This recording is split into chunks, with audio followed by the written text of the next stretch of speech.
భారత పురావస్తు శాఖ ఆర్కియాలజికల్ సర్వే ఆఫ్ ఇండియా రిపోర్ట్ను విడుదల చేసింది. 2023-24 సంవత్సరంలో దేశీయ పర్యాటకులు సందర్శించిన ప్రదేశాల జాబితాను ఫిబ్రవరి 24, 2025న విడుదల చేసింది. ఇందులో 2 తెలుగు పర్యాటక ప్రదేశాలు టాప్ 10 జాబితాలో ఉండటం విశేషం. అయితే ఆగ్రాలోని తాజ్మహల్ మొదటి ప్లేస్లో ఉండగా కోనార్క్ సూర్య దేవాలయం 2వ ప్లేస్లో ఉంది. ఢిల్లీలోని కుతుబ్ మినార్, ఎర్రకోట 3-4 ప్లేస్లలో ఉన్నాయి. ఆ తర్వాత ఎల్లోరా గుహలు, హైదరాబాద్లోని గోల్కొండ కోట, ఆగ్రా కోట, శనివారవాడ, చార్మినార్ ఉన్నాయి.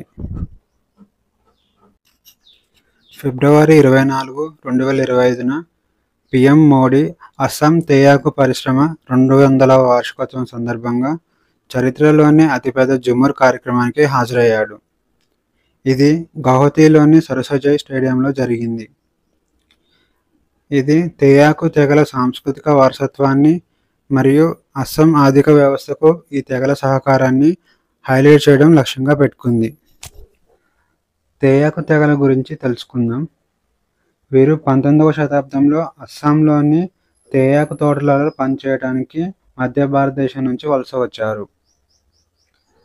ఈ కార్మికులు మరియు వారి వారసులు ఇప్పుడు అస్సాం జనాభాలో భాగమయ్యారు.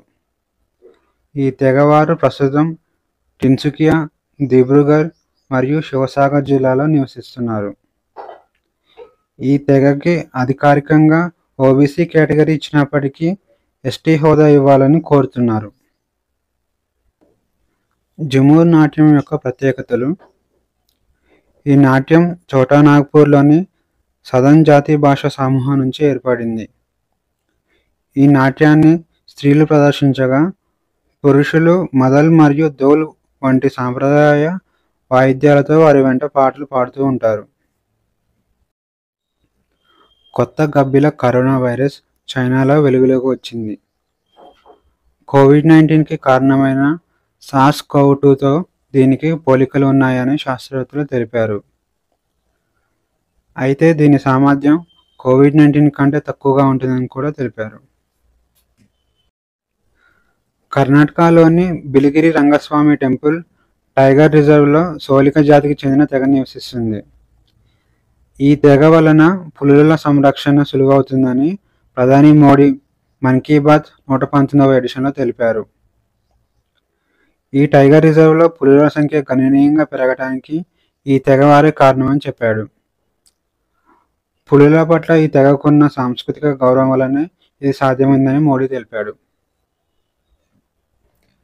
సోలిగ తెగ వివరాలు.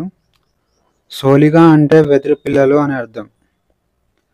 ఈ తెగవారు బిలిగిరి రంగన కొండలు మరియు మలై మహదేశ్వర కొండల సమీపంలో నివసిస్తున్నారు. ఇండియాలో టైగర్ రిజర్వ్ లోపల నివసించడానికి అధికార హక్కులు పొందిన మొదటి తెగవారు వీరే. 2011 జనాభా లెక్కల ప్రకారం కర్ణాటకలో 33,871 మంది సోలిగలు ఉన్నారు. వీరు షోలగ, కన్నడ, తమిళ భాషలు మాట్లాడతారు. వీరు పోడు వ్యవసాయ విధానాన్ని అనుసరిస్తారు. వీరు పులులను పవిత్ర జీవులుగా పూజిస్తారు. అందుకే వీరి జీవన విధానాలు వన్యప్రాణులను రక్షించడంలో సహాయపడుతుంది.